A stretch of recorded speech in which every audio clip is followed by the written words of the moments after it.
તો દાહોદમાં જે ઘટના બની હતી અને આ ઘટના મુદ્દે સાંસદનું નિવેદન સામે આવ્યું છે। સાંસદ મનસુખ વસાવાએ મહત્વનું નિવેદન આપ્યું છે। તેમણે કહ્યું કે કાર્યક્રમમાં ડીજેના બદલે ઢોલ નગારા વાગે તે વધુ યોગ્ય છે। કાર્યક્રમમાં પરંપરાગત વાદ્યો વગાડવામાં આવે તે વધુ યોગ્ય છે। કાર્યક્રમમાં દારૂના સેવન અને નાચ ગાન અંગે તેમણે નારાજગી વ્યક્ત કરી છે। સાંસદે આમ આદમી પાર્ટી પર આકરા પ્રહારો પણ કર્યા છે। દાહોદમાં વિશ્વ આદિવાસી દિવસની ઉજવણીમાં બબાલ થઈ હતી અને જે મુદ્દે સાંસદનું આ મહત્વનું નિવેદન સામે આવ્યું છે।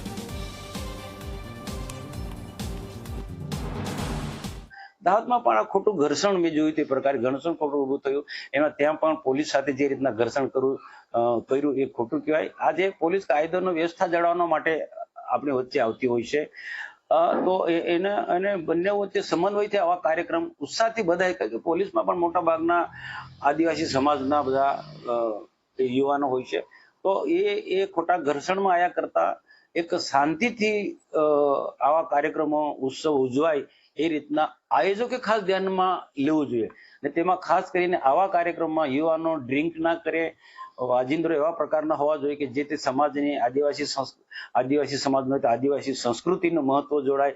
આદિવાસી સમાજના જે વાજિંદ્રો જે અમારા પૂર્વજો ઢોલ નગારા શરણાઈ જેવા વાજિંદ્રોનો ઉપયોગ કરતા હતા, શરણાઈ જેવા એટલી સુંદર પ્રકારની શરણાઈ વાગે તે ખરેખર જે તે સમયના જે ગીતો શરણાઈઓમાં પણ સંભળાય છે।